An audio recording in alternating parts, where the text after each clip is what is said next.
Anata, Anata, Anata, my beloved Anata. I had nothing but faith in this project since its inception. Project Mugen it was back in the day. Anyways, I'm a little late with this video, I know, but I've been taking it easy for the past weekend and watching a little too much anime. While I've been away, the giant has finally awoken from his deep slumber. Oh yeah, I'm also still out of town for today, but I'll be back in my usual setup by tomorrow, so the camera will be back by then. I also dislike how I have to script every single thing because I'm not using camera.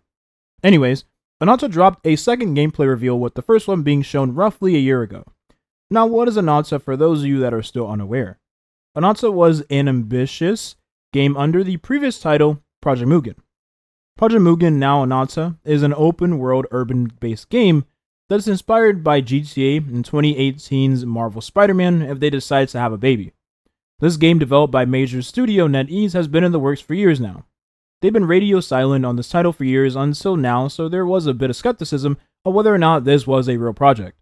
Now, to play devil's advocate, we're probably looking at the longest development time and highest budget of any Gacha title to date. This is history in the making, guys.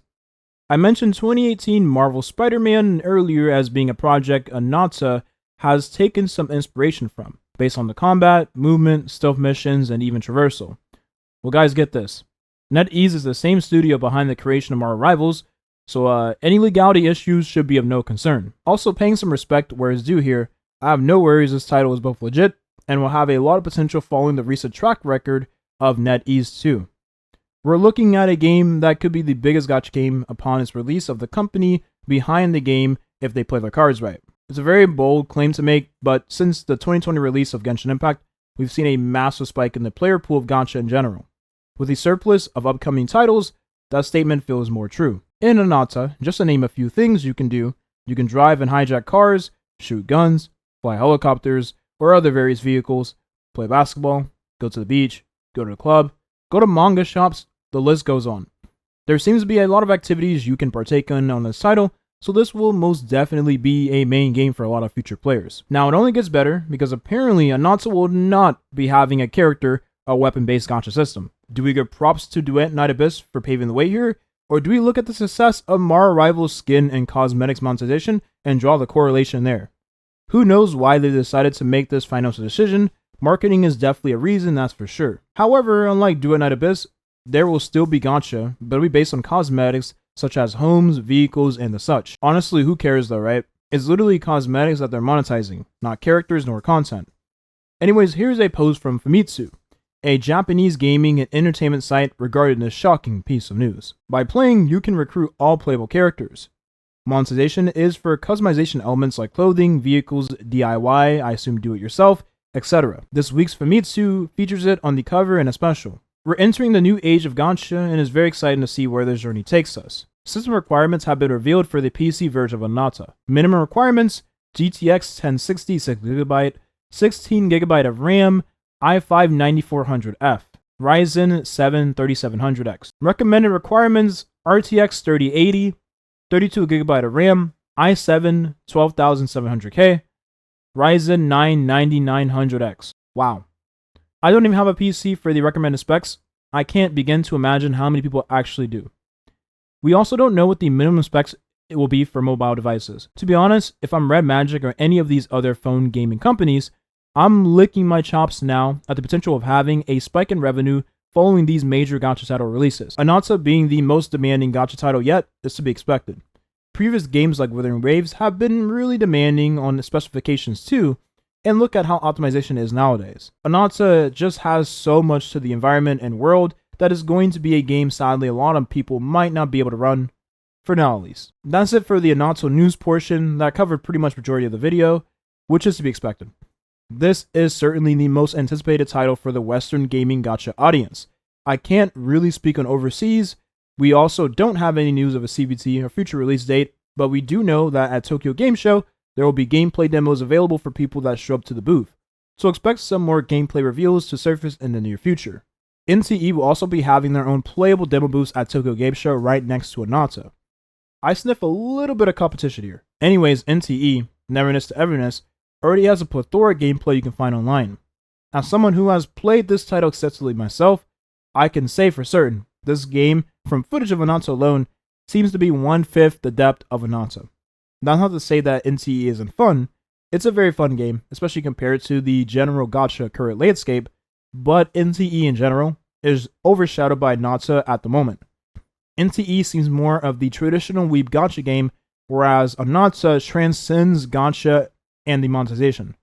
I will certainly play both, but I do think unfortunately both are a little too similar at the moment, with Anata taking the cake for now. Star Savior gives official release date for KR/JP, Korea, and Japan, and PV alongside release date announcement. There will be a PC client on launch. Kaiju number 8, the game can never. We talked about this title in the previous video, but there's not much more of a reveal in this game that I can find, but we do know that the game is turn-based and has some financial backing by Epic 7 and KL0 Nightmare Studio, Smilegate. There will apparently be PvP in this title, so if that's not your thing, then it's not your thing. The sad reality is that we are probably looking at a 2026 release at the earliest for this title globally, sadly. But there's not even any news or a hint towards that either, just using past games as a reference point. This game will be available in Korea and Japan only on November 20th, so use a VPN if you want to play this as soon as it launches. Hoyoverse's future title, Petit Planet teaser trailer, and official logo revealed. This will be a cozy Animal Crossing-like gacha game. I actually know the perfect person to show this to. Anyways, this, if I remember, was leaked a while back, but we haven't had any news regarding this project until now. Rumors has it this will be revealed at the Tokyo Game Show. However, I don't see myself being interested in this genre, and after Honkai Nexus Anima, I think I'll pass for future Hoyoverse games for now. Which is great anyways, because we have so many gacha games now and upcoming that you can be picky with the games you want to play or not play, based on the sheer amount of options available. KL0 Nightmare apologizes for art style and story direction. A translated TLDR from a Reddit user states, AI was used as reference, actual reference, not like paint over reference, for fillers. AI was never used in production of characters, even as reference. Inconsistencies were caused by character designs changing over time and cards being drawn by different people. They provided layers and sketches for art. Cards have different styles, which is intentional because they are drawn by different artists. But because people are concerned, they will oversee it more strictly from now on. They will listen to feedback from beta, more info in October. Also, they've gone over most accusations and shown work in progress and proofs that it was human errors and not actually AI. Like Nia's 6th finger is from live 2D animation, frames overlapping. Now, whether or not you want to believe everything said from Smilegate is true, that's up for you to decide. I'm not here to sway your opinion or your belief of Smilegate themselves, despite them doing some pretty interesting and suggestive things in the past, not only with previous title Lost Ark, and the various other gacha games they have created, right? Epic 7, and the list can go on. CZN having these controversies very early on is not very foreign to Smilegate, considering they're always involved in some controversy in some way or another. This is just a start to many that come in the future, sadly. It is so crazy to see, though, that Smilegate is following the Hoyoverse gacha monetization method, and Anata is following the Duet Night Abyss monetization method. The times we live in sure are odd. The quality of the game does not add up to it being or having a horrid gacha system, and with the heat they're currently receiving, we'll be seeing more changes with CZN. This is just a start. That just about sums up today's video. I'll see you guys in the next one, and have a good rest of your day. Bye-bye.